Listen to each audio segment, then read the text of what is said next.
श्री शिवाय नमस्तुभ्यम हर हर महादेव।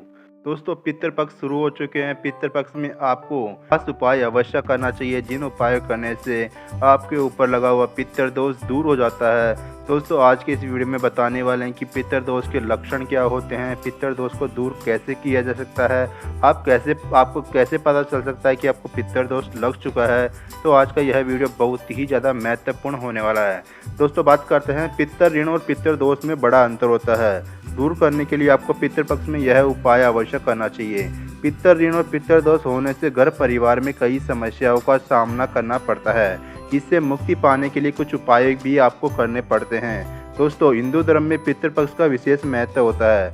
पितृपक्ष का समय पितरों के तर्पण, पिंडदान और श्राद्ध के लिए होता है। इससे पितरों को तृप्ति मिलती है और वे अपने परिवार वालों को खुशहाली का आशीर्वाद भी देते हैं। कई लोग पितृदोष और पितृ ऋण को एक ही समझ लेते हैं, लेकिन दोस्तों आपको बता दें कि पितृदोष और पितृ ऋण एक नहीं होते हैं। पितृ ऋण तब लगता है जब आपके पितर ने अपने जीवन में कोई गलती की हो या कोई बुरे काम किए हो, जिसके कारण पितर मृत्यु के बाद भी दुखी रहते हैं। भले ही ऋण पितृ के हो, लेकिन यदि इस ऋण को उतारा नहीं गया तो पितरों के इस पाप कर्म का फल पूरे वंश को झेलना पड़ सकता है। इसलिए पितृपक्ष में पितृ ऋण से मुक्ति के संबंधित उपायों को अवश्य से अवश्य ही करना चाहिए। दोस्तों वहीं पितृदोष के उपायों में आप रूठे या नाराज पितरों को मना सकते हैं, क्योंकि पितर यदि नाराज हो गए तो इसके भयंकर परिणाम भुगतने पड़ सकते हैं।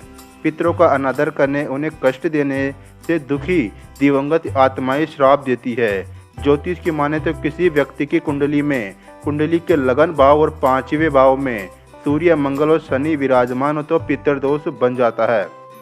दोस्तों पितृ ऋण और पितृदोष दूर करने का उपाय, तर्पण करें। पितरों की आत्मा की शांति के लिए पितृपक्ष में तर्पण करना चाहिए। तर्पण केवल पूर्वजों के नाम पर ही नहीं, बल्कि जिसका ऋण आपके पूर्वजों पर हो, यदि उसकी मृत्यु हो गई हो तो उसके नाम पर भी तर्पण करना चाहिए। इससे पितृदोष और पितृ ऋण से मुक्ति मिलती है। कपूर जलाना चाहिए। पितृपक्ष के दौरान प्रतिदिन घर पर कपूर जलाना चाहिए और ईश्वर से पितृ ऋण के लिए क्षमा मांगनी चाहिए। दान करें। दान से पाप कर्म का नाश हो जाता है और पुण्य कर्मों में वृद्धि होती है।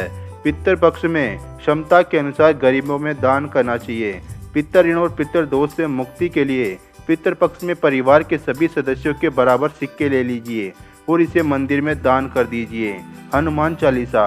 पितृपक्ष में 13, 14, अमावस्या और पूर्णिमा तिथि को गाय के गोबर से बने हुए उपले पर गुड़ और घी रखकर जलाए और हनुमान चालीसा का पाठ करे। इससे भी पितृ ऋण और पितृदोष से छुटकारा मिल जाता है।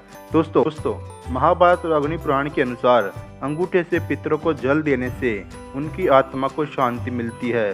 ग्रंथों के अनुसार हथेली पर अंगूठे वाला हिस्सा पितृ तीर्थ कहलाता है। जब तर्पण के दौरान अंगूठे से जल चढ़ाया जाता है तो वो पितृ तीर्थ से होता हुआ पिंडों तक जाता है। कहा जाता है कि इससे पूर्वजों की आत्मा पूर्ण रूप से तृप्त हो जाती है, उन्हें जल की कमी नहीं होती है। दोस्तों श्राद्ध करते समय कुशा से बनी अंगूठी, जिसे पवित्र भी कहा जाता है, अनामिका उंगली में धारण करने की परंपरा है। इसके बिना तर्पण पिंडदान अधूरा होता है। दोस्तों ऐसी भी मान्यता है कि कुशा के अग्र भाग में ब्रह्मा, मध्य भाग में विष्णु और मूल भाग में भगवान शंकर निवास करते हैं। कुशा लेकर जल अर्पित करने से पूर्वज उसे आसानी से ग्रहण कर पाते हैं, क्योंकि वो पवित्र और स्वच्छ हो जाता है। हाथों में जल, कुशा, अक्षत, पुष्प, काले तिल लेकर के दोनों हाथ जोड़ करके पितरों का ध्यान करते हुए उन्हें आमंत्रित करें और जल को ग्रहण करने की प्रार्थना करें। इसके बाद जल को पृथ्वी पर 5 से 7 या 11 बार अंजलि से गिराए। इस साल यह 15 दिनों का समय पितरों के लिए समर्पित किया जाता है। इस समय को पितृपक्ष भी कहा जाता है। पितृपक्ष के इन 15 दिनों में पितर धरती लोक पर आते हैं। इस समय तर्पण, पिंडदान और श्राद्ध कर्म करना चाहिए। पितरों के प्रति सम्मान प्रकट करने और उनकी आत्मा की शांति के लिए दान, पुण्य, श्राद्ध, पिंडदान करने के अलावा पितृपक्ष का समय पितृदोष से निजात पाने के लिए महत्वपूर्ण होता है। इस बात को जानना भी जरूरी है कि पितृदोष लगने के पीछे क्या कारण हो सकते हैं, इससे जीवन पर क्या असर होता है, साथ ही पितृदोष से निजात पाने के लिए आपको क्या क्या उपाय करने चाहिए। दोस्तों धर्म और ज्योतिष के कई कारण बताए गए हैं। साथ ही पितृदोष लगना इसलिए भी अशुभ माना जाता है क्योंकि इसका असर पीढ़ियों तक रहता है। यह वंशवृद्धि, विवाह, तरक्की में बाधा डालता है, घर में झगड़े, कलह करवाता है। अगर मृत्यु के बाद परिजन का विधि विधान से अंतिम संस्कार न किया जाए तो परिवार को पितृदोष लगता है। इसलिए हमेशा विधि विधान से अंतिम संस्कार करना चाहिए। जब किसी व्यक्ति की अकाल मृत्यु हो जाती है तो उसका दोष पीढ़ियों तक रहता है। इसलिए परिवार में किसी की अकाल मृत्यु होने पर पितृ शांति पूजा करवा लेना चाहिए।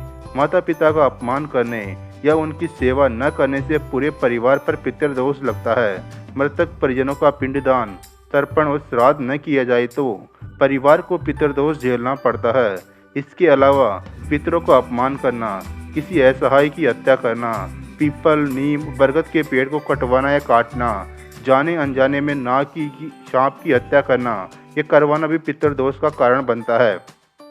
दोस्तों, पितृदोष से निजात पाने के लिए पितृपक्ष में विधि विधान से तर्पण और श्राद्ध करना चाहिए।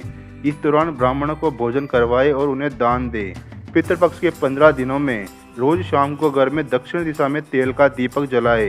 इससे पितृदोष खत्म होता है। इस उपाय को आप रोज भी कर सकते हैं। जब भी आपको मौका मिले तो जरूरतमंद लोगों को भोजन करवाए और उन्हें दान दें। गरीब कन्या के विवाह में मदद करें, इससे भी पितृ प्रसन्न हो जाते हैं। घर में दक्षिण दिशा में पितरों की तस्वीर लगाए और रोज भगवान की पूजा करने के बाद पितरों से अपनी गलती के लिए क्षमा मांगे। इससे पितृदोष का प्रभाव कम हो जाता है। साल की हर एकादशी, चतुर्दशी और अमावस्या पर पितरों को जल अर्पित करने से पितृदोष से राहत मिलती है। पितृदोष की शांति के लिए दोपहर में पीपल के पेड़ की पूजा करें। साथ ही पितरों को प्रसन्न करने के लिए पीपल में गंगा जल में काले तिल, दूध, अक्षत और फूल अर्पित करें। ऐसा करने से भी पितृदोष से में राहत मिलती है। दोस्तों, अब बात करने जा रहे हैं कि आपको कैसे पता चल सकता है कि आपके पितर आपसे नाराज है। मेहनत के बाद भी फल नहीं मिलना।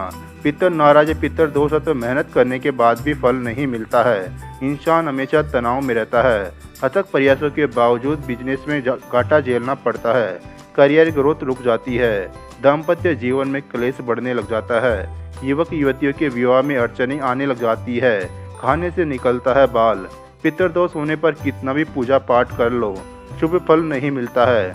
घर के एक ही सदस्य के खाने में बार बार अगर बाल निकलता है, घर में अकारण ही दुर्गंध आती है, उसके कारण का पता भी नहीं चलता है, अपने में बार बार पितर रोते हुए दिखाई देते हैं, तो समझ जाना चाहिए कि आपको पितृदोष हो चुका है। शुभ काम में बाधा।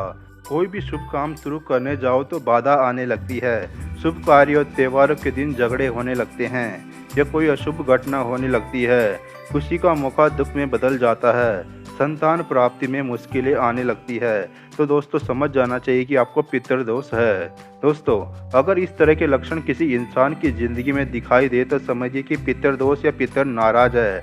ऐसे में जल्दी से जल्दी पितरों को प्रसन्न करने के उपाय करने चाहिए।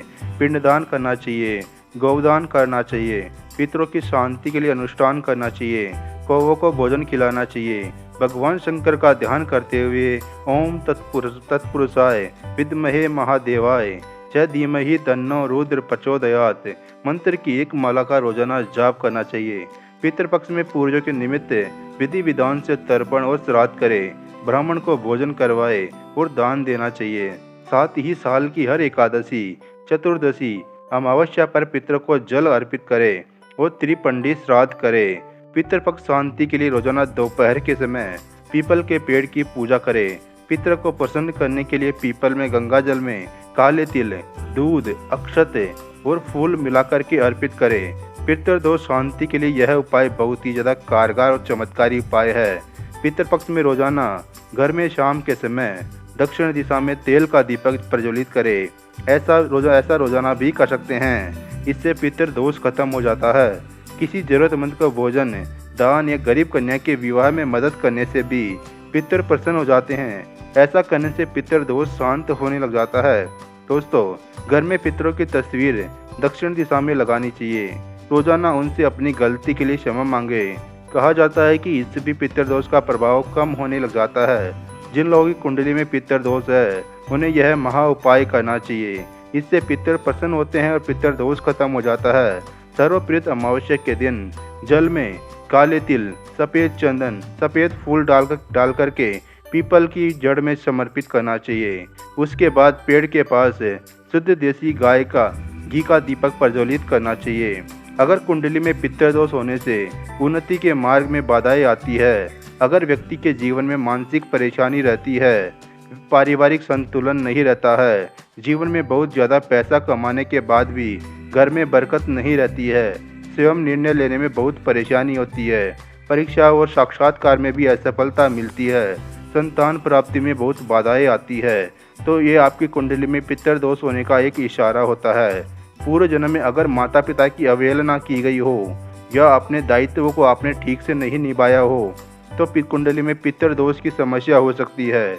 इसके अलावा अगर आपने अपने अधिकार और शक्तियों का दुरुपयोग किया है तो भी कुंडली में पितृदोष की संभावना अधिक हो जाती है। कुंडली में अगर राहु दूषित हो या राहु का संबंध धर्म भाव से हो तो पितृदोष होता है। राहु का संयोग सूर्य अथवा चंद्रमा के साथ हो या कुंडली में गुरु चांडाल योग हो या फिर कुंडली में केंद्र स्थान रिक्त हो तो कुंडली में पितृदोष बन जाता है। दोस्तों, कुंडली में पितृ दोष के प्रभाव से बचने के लिए अमावस्या के दिन किसी निर्धन को भोजन करवाए। इस भोजन में खीर जरूर शामिल करें, पीपल का वृक्ष लगवाए और उसकी देखभाल करें, श्रीमद् भागवत गीता का नित्य पाठ करें, घर के पूजा स्थान पर रोज शाम दीपक प्रज्वलित करें। अगर मामला ज़्यादा जटिल हो तो श्रीमद् भागवत गीता का पाठ अवश्य करवाना चाहिए। दोस्तों, उम्मीद करते हैं आज की यह जानकारी आपको बहुत ही ज़्यादा उपयोगी लगी होगी। दोस्तों, जानकारी उपयोगी लगे तो वीडियो को लाइक कर दीजिए, चैनल को सब्सक्राइब कर लीजिए। कमेंट में श्री शिवाय नमस्तुभ्यम हर हर महादेव ओम नमः शिवाय राधे राधे अवश्य लिख दीजिए।